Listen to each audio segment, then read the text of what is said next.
Good morning, everyone. Our today's topic is depression in freezing point. Basically, depression means lowering. We can say this कि कमी आना, कम होना. और freezing point की बात है, जिस जिस तरह बॉइलिंग पॉइंट होता है उसी तरह फ्रीजिंग पॉइंट भी होता है. बट फर्क यहाँ पे है, बॉइलिंग पॉइंट में क्या था, हम बात कर रहे थे बॉइलिंग पॉइंट में कि दो टाइप के फेज होते हैं वहाँ पे. Sorry, liquid liquid phase and vapour phase की बात करते थे, दोनों इक्विलिब्रियम में होते थे. बट मैं फ्रीजिंग पॉइंट की बात करें तो यहाँ पे क्या होगा, यहाँ पे सॉलिड फेज और लिक्विड फेज, दो टाइप के फेज होने वाले हैं. यहाँ पे भी सॉलिड और लिक्विड. जैसे बॉइलिंग पॉइंट में वहाँ पे लिक्विड और वेपर फेज इक्विलिब्रियम में आते थे, जिस टेम्परेचर पे उसको बोलते थे बॉइलिंग पॉइंट. यहाँ पे इसी तरह सेम सॉलिड और लिक्विड फेज जब इक्विलिब्रियम पे आएंगे और जिस टेम्परेचर पे आएंगे उसको simply we can say the freezing point. So here is the definition of freezing point. What it is the temperature, it is the temperature at which the solid and the liquid phase will be at equilibrium,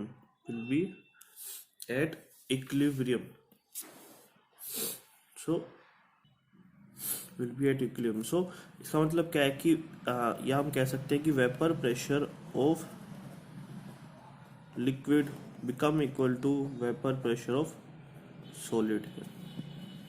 इसकी बात करते हैं. सो basically ये तो definition होगी freezing point की. अब बात करते हैं कि why there is a depression in the freezing point occurs, because the same thing is due to the addition of non-volatile solute here. If I add a non-volatile solute, like NaCl in water, then it will decrease the vapor pressure of the solution. Comparatively बात करें, क्या कर दिया इसने, decrease कर दिया vapour pressure of solution को. सो एक बात और सुनो. अब अगर मैं बोलूं कि प्योर वाटर की बात कर रहा हूं, प्योर वाटर का जो फ्रीजिंग पॉइंट होता है वो होता है 0 डिग्री सेल्सियस, है ना. 0 डिग्री सेल्सियस पे जो है पानी फ्रीज होना स्टार्ट हो जाएगा, आइस में कन्वर्ट होना स्टार्ट हो जाएगा. बट अगर मैं NaCl वाटर की बात करूं, अब इसका फ्रीजिंग पॉइंट वो डेफिनेटली जो है लेस देन 0 डिग्री रहेगा. अप्रोक्सीमेट मान लिया मैंने -10 डिग्री पे चला गया, मान लो -20 डिग्री हो गया, चलो -20 डिग्री सेल्सियस हो गया इसका अप्रोक्सीमेटली NaCl प्लस वाटर. अब ऐसा क्यों होता है कि हमें तो ये करना है कि फ्रीजिंग पॉइंट ऐसा पॉइंट है जहाँ पे सॉलिड और लिक्विड फेज जो है वो इक्विलिब्रियम में हो जाएंगे. जिस भी टेम्परेचर पे इक्विलिब्रियम में चलेगी वो चीज़, वो टेम्परेचर को हमने फ्रीजिंग पॉइंट बोल दिया. अब प्योर वाटर में तो सिंपली क्या है, 0 डिग्री पे हो जाता. बट NaCl डालने की वजह से क्या होगा, वेपर प्रेशर में डिक्रीज आना स्टार्ट हुआ. किसके वेपर प्रेशर में, वेपर प्रेशर ऑफ लिक्विड की बात करो, वेपर प्रेशर ऑफ लिक्विड में डिक्रीज आना स्टार्ट हुआ. तो डिक्रीज आना स्टार्ट जब हुआ तो क्या होगा, और सॉलिड के वेपर प्रेशर तो वैसे ही कम होता है कंपेरेटिवली लिक्विड की बात करें, काफ़ी कम वेपर प्रेशर है सॉलिड के पास, क्योंकि उसके मॉलिक्यूल आपस में बहुत स्ट्रोंगली अटैच्ड होते हैं, उसका वेपर प्रेशर पहले कम है. तो अब इसमें क्या होगा, जब वेपर प्रेशर सॉल्यूशन का डिक्रीज हो गया तो ये 0 डिग्री तक का वेट ना करके उससे पहले ही वो चीज़ अचीव कर लेगा. मतलब क्या, वेपर प्रेशर ऑफ लिक्विड पहले ही इक्वल हो जाएंगे वेपर प्रेशर ऑफ सॉलिड के, क्योंकि सॉल्यूशन बनाते ही NaCl डालते ही क्या हुआ, वेपर प्रेशर सॉल्यूशन का डिक्रीज हो गया, है ना. लिक्विड फॉर्म में जो था वो डिक्रीज हो गया. और हमें फ्रीजिंग पॉइंट पे क्या लेके आना, vapour pressure of liquid solid के वेपर प्रेशर के इक्वल करना है. सॉलिड का वेपर प्रेशर मान लो, अप्रोक्सीमेटली एग्जांपल दे रहे, वैसे प्योर वाटर का वेपर प्रेशर मान लो हमारे पास अप्रोक्सीमेटली कुछ भी मान लो 760 mmHg मान लिया. ये एग्जांपल है सिर्फ हमारे पास, हम वैल्यूज़ के थ्रू सिर्फ एग्जांपल एक काम करें कि 760 mmHg था मान लो, और यहाँ पे लिक्विड का डालने और सॉलिड का मान लो हमें मान लो 700 mmHg होता है अप्रोक्सीमेट, है ना. तो हमने क्या किया 760 को 700 तक लेके आना है. तो मैंने सिंपली NaCl जब डाल दिया तो पहले ही 700 mmHg आ गया. तो मुझे यहाँ पे ऑब्वियस सी बात है कि यहाँ पे मुझे 700 तक लेके आने के लिए उसका टेम्परेचर मुझे कम करना पड़ता। क्यों? क्योंकि जितना ज़्यादा टेम्परेचर कम होगा उतना वेपर प्रेशर कम होता है किसी चीज़ का। इसलिए क्या करा मैंने, सिंपली NaCl डाला, सॉरी NaCl डालते ही उसका जो प्रेशर है वो ऑटोमेटिकली लो हो गया। मतलब क्या है कि जो 700 मुझे चाहिए था, जो कि 0 डिग्री पे अचीव हो रहा था पहले, अब वो -20 पे ही अचीव हो जाएगा पहले ही, क्योंकि मुझे फ्रीजिंग पॉइंट वो चाहिए जिस पे बस vapour pressure of liquid vapour pressure of solid के इक्वल आ जाए। फर्क नहीं पड़ता टेम्परेचर हाई होगा टेम्परेचर लो होगा कैसे होगा, कुछ फर्क नहीं पड़ता उससे। जिस भी टेम्परेचर पे ऐसी चीज अचीव हो गई जहाँ पे लिक्विड का vapour pressure will be equal to the vapour pressure of solid, उस टेम्परेचर को हम फ्रीजिंग पॉइंट बोल देते हैं। तो यहाँ पे क्या होगा, जब पहले ही प्रेशर सॉल्यूशन का कम हो चुका है तो सॉलिड के लगभग इक्वल ही आ जाएगा, और पहले ही वो माइनस टेम्परेचर पे ही वो अपना ये चीज़ अचीव कर लेगा। इसी वजह से एक्चुअली में फ्रीजिंग पॉइंट में डिप्रेशन आता है। तो इसका मतलब क्या है कि अगर मैं सोल्यूट डाल दिया किसी चीज़ में, नॉन वोलेटाइल सोल्यूट डालूंगा, तो क्या होगा, after addition of non volatile solute, after addition of a non-volatile solute, there is a depression in freezing point। Freezing point में डेफिनेटली कमी आएगी।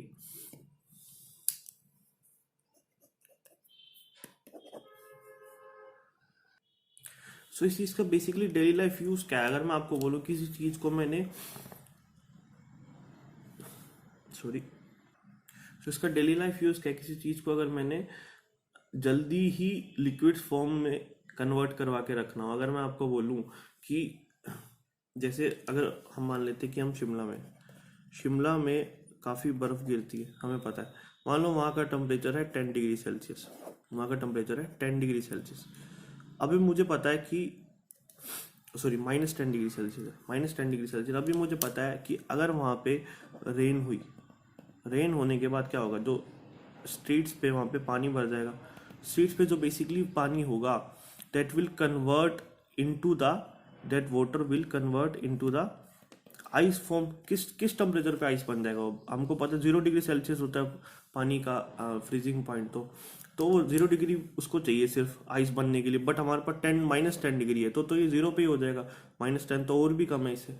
तो बट अगर मैं क्या करूँ, इस वाटर की जगह अगर मैंने क्या किया, वाटर को पहले सोल्टी बना दूँ। अगर मैंने क्या किया, स्ट्रीट्स पे पहले ही नमक गेर दिया, है ना, स्ट्रीट्स पे पहले ही सोल्ट गेर दिया, लाइक NaCl या सोल्टी वाटर भी हम लोग डाल सकते हैं। सोल्टी वाटर डालने की वजह से क्या होगा, उसकी वजह से जो आइस का मेल्टिंग पॉइंट है, जो मतलब वो इस सोल्टी वाटर बना जब उसको आइस में कन्वर्ट करने के लिए मेल्टिंग पॉइंट लगभग हो गया -20 डिग्री सेल्सियस। डिक्रीज आ गया फ्रीजिंग पॉइंट में, कि इतना टेम्परेचर हमें अब रिक्वायर्ड है।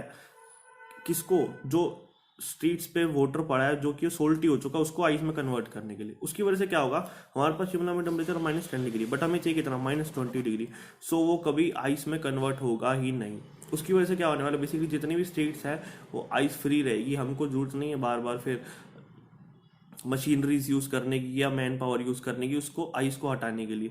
सो ये ट्रिक बेस्ट है क्या, जनरली जो भी हमारे इंडिया साइड में है, नॉर्थ पोर्शंस में जो है स्टेट्स होते हैं जैसे हिमाचल प्रदेश, वो सब यही टेक्निक्स यूज करते हैं कि सोल्ट जो है उनका सोल्ट या सोल्टी वाटर की शावरिंग होती है उनके स्ट्रीट्स पे बेसिकली, ताकि आइसिंग जो है रोड्स पे ना फैले। नाउ अब हम लोग समझते हैं क्या डिप्रेशन फ्रीजिंग पॉइंट को by using the graph. Let's see here, I am making the graph in between the vapor pressure and temperature. Vapor pressure and temperature at the x-axis and vapor pressure I am taking at the y-axis. So if I make a graph like this, here is the higher temperature. मान लो it is the liquid state, at a point it is liquid state. So to convert the liquid state into the solid form, I have to decrease the temperature here. So when I starting decreasing, so the curve will be like this, and I get the point here like B, and at this point the liquid is converted into the ice. Now as मतलब solid formation start हो चुका है यहाँ पे, और solid formation start और temperature below करेंगे तो कर्व इस तरह से जाएगा यहाँ पे, इस तरह से। तो मान लो ये सी पॉइंट है, तो यहाँ पे क्या होगा, इस टेम्परेचर पे ये टेम्परेचर हमारा कहलाएगा फ्रीजिंग पॉइंट, क्योंकि यहाँ पे क्या है, ये लिक्विड फॉर्म था सारा, ये लिक्विड फॉर्म था, ये कर्व है सॉलिड फॉर्म के लिए। फ्रीजिंग पॉइंट क्या होता है, ऐसा टेम्परेचर जहाँ पे हमारा लिक्विड और सॉलिड फॉर्म जो है, सॉरी लिक्विड और सॉलिड फॉर्म जो है वो इक्विलिब्रियम में रहेंगे। तो ये टेम्परेचर क्या हो गया हमारा फ्रीजिंग पॉइंट, ये वाला टेम्परेचर, ये इसको मैंने रिप्रेजेंट कर दिया टीबी से। और ये किसके लिए, ये प्योर सॉल्वेंट की बात कर रहा हूँ अभी मैं, है ना, प्योर सॉल्वेंट के लिए मैंने ज्यूम कर लिया। मतलब क्या है, इससे नीचे जो भी, इस पॉइंट से नीचे जितना भी पोर्शन होगा वो सारा सारा किस फॉर्म का होगा, सॉलिड फॉर्म का, और इससे ऊपर किस फॉर्म का होगा, लिक्विड फॉर्म का। चलो एक बात तो ठीक है। अब अगर मैं क्या करूँ, इसमें मैंने क्या कर दिया, कंसनट्रेटेड सॉल्यूशन बना दिया। मतलब क्या है कि NaCl ऐड कर दिया, सोल्यूट ऐड कर दिया मैंने इसमें। तो क्या होगा बेसिकली, जो वेपर प्रेशर में डिक्रीज आने वाला है, जैसे हमने बॉइलिंग पॉइंट के कर्व में भी देखा था, एलिवेशन बॉइलिंग पॉइंट में वेपर प्रेशर डिक्रीज होता है, इसी तरह यहाँ भी वेपर प्रेशर मान लो डिक्रीज, इस तरह से उसकी कर्व आएगी यहाँ, इस तरह से, इस तरह से उसकी कर्व आने वाली है। मान लो इस पॉइंट को मैंने ज्यूम कर लिया, it is D and it is like E curve. So अब इस टेम्परेचर को आप नोट करिएगा, इस टेम्परेचर को क्या होगा, ये टेम्परेचर कहाँ पे आया, अभी टेम्परेचर आया, नया टेम्परेचर है TB डेल्टा। सो आप देख सकते हो कि टेम्परेचर जो है डेल्टा TB नोट की वैल्यू जो है, सॉरी TB नोट की वैल्यू वो ज़्यादा है TB से। इसका मतलब क्या है, there is a decrease in the freezing point में काफ़ी डिक्रीज हुआ है।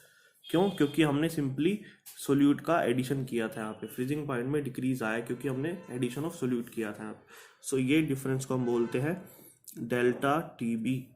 Delta TB will be equal to TB naught minus TB, ये delta TB will be equal to TB naught, sorry it is some mistake, delta TF की बात करेंगे, sorry these are TF because we are talking about the freezing point, sorry we are talking about the freezing point here, these are delta TF, है ना, freezing point की बात कर रहे हैं हम लोग।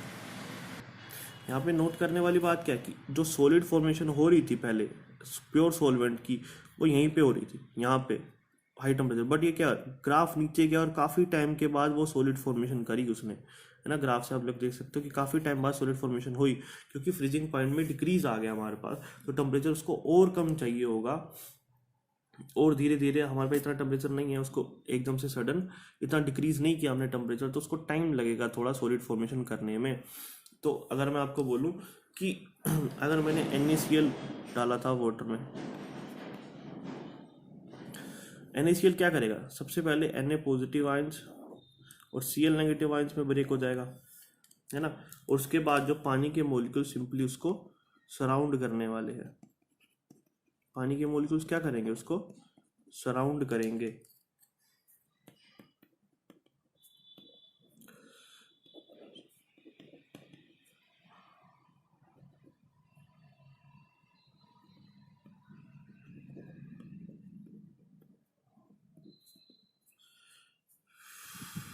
सॉरी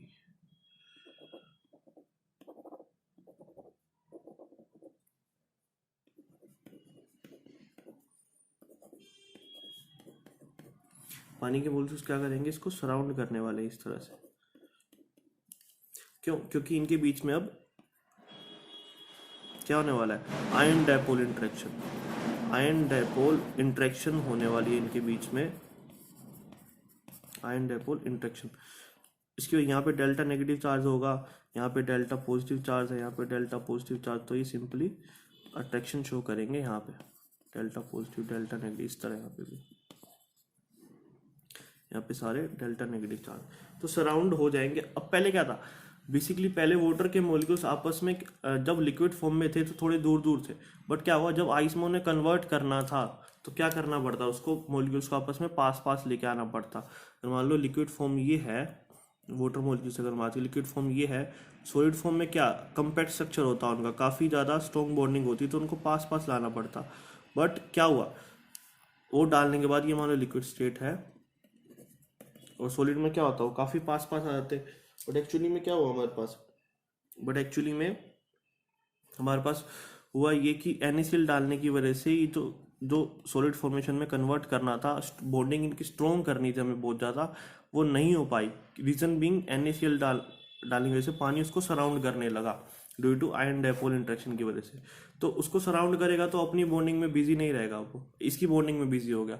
अपनी बॉन्डिंग नहीं करेगा तो सॉलिड फॉर्मेशन में उसको आने में टाइम लगेगा। तो इसलिए हमें टेम्परेचर और लो करना पड़ता है ताकि NaCl और जो आयंस है उनकी डिस्टर्बेंस ना हो और वो पानी के मॉलिक्यूल्स के अंदर ना जा पाए। इसका मतलब क्या है कि जब भी आप, अगर मैं आपको बात करूँ कि मान लो 1 ग्लास वाटर मैंने आइस में कन्वर्ट किया, 1 ग्लास वाटर आइस में कन्वर्ट करोगे तो हो जाएगा।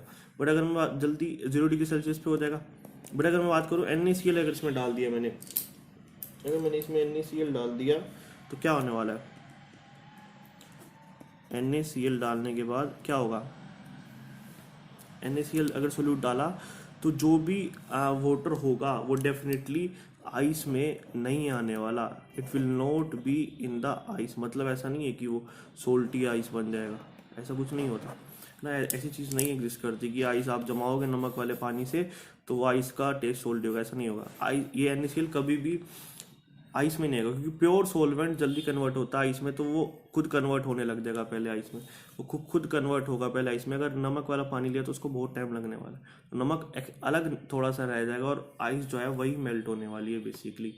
सो ये था सब क्या, डिप्रेशन इन फ्रीजिंग पॉइंट का कमाल, only due to the effect of non volatile solute.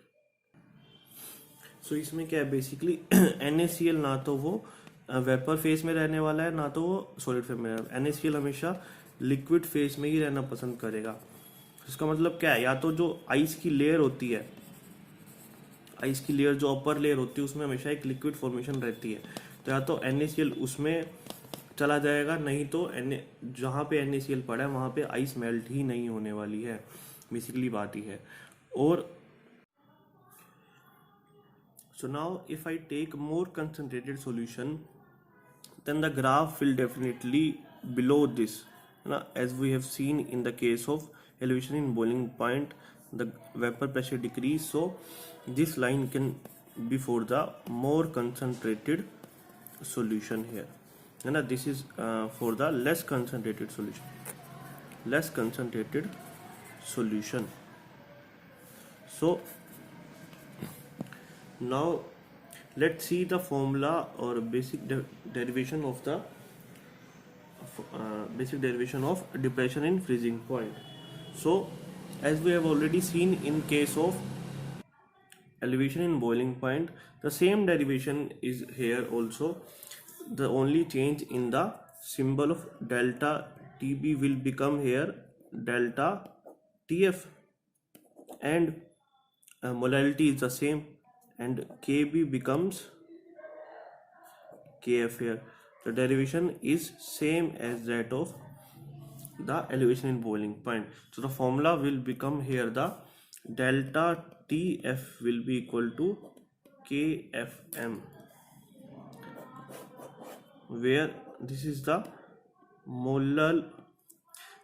In case of elevation in boiling point, it was a molar elevation constant, so here it will be the molar depression constant. Molar depression, क्योंकि decrease आ रहा है यहाँ पे freezing point का, so it is known as molar depression constant. So now if I talk about the definition of molar depression constant, it will be कि अगर molality हमने 1 कर दी तो definitely it will be equal to the depression in freezing point. So here it is defined as the depression in freezing point when the molality of the solution is unity.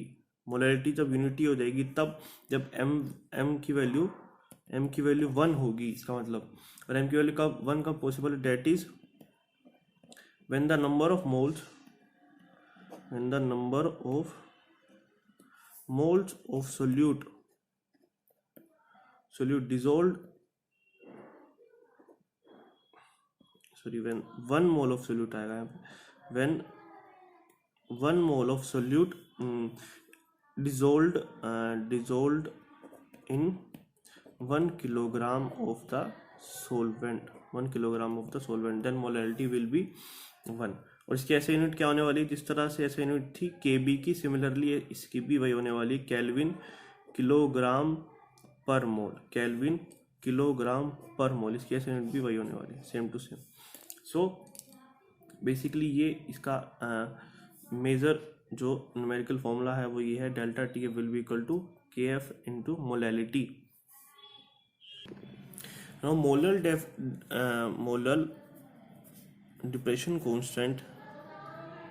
depression constant is also known as the cryoscopic constant because the study of the freezing point is known as the cryoscopy, that's why its name is can also be said as the cryoscopic constant or molar elevation constant. Now let's see the formula for the molecular mass of solute. Calculation of molecular mass of solute. Calculation of molecular mass of solute here. Molecular mass of solute, which is denoted by M2. Now in the formula we already know that delta TF will be equal to Kf into molality, and molality will be equal to number of moles of solute divided by molar mass of solvent divided by given mass of the solvent W1. So N2 will be equal to number of moles will equal to given mass upon में molar mass into में W1, and if it in the gram, अगर ये चीज़ ग्राम में है तो ऊपर हम क्या करेंगे, इसको डिवाइड बाय 1000 करेंगे, वो ऊपर जाके 1000 मल्टीप्लाई में हो जाएगा, है ना। So if W1 is in the gram form, so M2 will become equal to the 1000 into KF into W2 divide by delta TF into W1। After क्या हो जाएगा, सिंपली M2 की वैल्यू निकालनी है, इसको इधर शिफ्ट कर दो, डेल्टा T को डाउन। सो ये फॉर्मूला हो गया हमारा मोलर मास ऑफ सोल्यूट निकालने का when M2 is given in the gram form। और अगर मास ऑफ सोलवेंट जो है किलोग्राम में दी तो सिंपली इसको KF multiply W2 divide by delta T into W1, अगर ये किलोग्राम में दिया गया। These are formula. जस्ट फर्क क्या है, एलिवेशन बॉइलिंग पॉइंट में यहाँ पे K भी था और यहाँ पे डेल्टा T भी था, बस यही फर्क है, फॉर्मूला लगभग दोनों का सेम। अब नाउ हमें पता है, क्योंकि ये डिप्रेशन फ्रीजिंग पॉइंट भी इसी पे डिपेंड करता है, कितना अमाउंट ऑफ सोल्यूट होगा उतना ही रिलेटिव लोवरिंग वेपर प्रेशर कम होगा। लोवरिंग होगी वेपर प्रेशर में, इतनी लोवरिंग होगी वेपर प्रेशर में, उतनी ही lowering depression in freezing point में होने वाला है। सो बोल सकता हूँ कि डिप्रेशन फ्रीजिंग पॉइंट जो है, freezing point is directly proportional to the lowering of vapour pressure. और वो फर्दर किस पे डिपेंड कर रहा है, जितना मोल फ्रैक्शन आप डालोगे, mole fraction of non volatile solute added, जितना नॉन वोलेटाइल सोल्यूट डालोगे उतना ज़्यादा डिप्रेशन फ्रीजिंग पॉइंट आएगा अल्टीमेटली। सो किस पे डिपेंड कर रहा है, मोल फ्रैक्शन पे, मतलब क्वांटिटी पे डिपेंड कर रहा है। सो depression freezing point is a colligative property because it depend upon the quantity of solute, not depend upon the nature of solute here. So now at the end let's see some applications of the depression freezing point. इसकी application क्या क्या possible है। Applications में general life application एक हमने बात करी कि it helps in melting of ice on the roads, है ना। First helps in melting of ice on the roads, helps in melting of ice on the roads. मतलब क्या, अगर नमक डालते ही क्या होगा, जो आइस जो जमने वाली थी वो सिंपली किस में कन्वर्ट हो जाएगी, उसका मेल्टिंग पॉइंट जो है काफ़ी कम हो जाता है, फ्रीजिंग पॉइंट जो काफ़ी कम हो जाती है, इसलिए वो फ्रीज नहीं होती, मेल्ट होने लगती है। और बेसिकली और मैं बात बोलूँ कि अगर मैंने आइस में भी, अगर सिंपली मैं आइस का एक टुकड़ा ले लूँ, उसमें भी अगर मैं सोल्ट डाल दूँ तो डेफिनेटली वो मेल्ट करने लगेगा।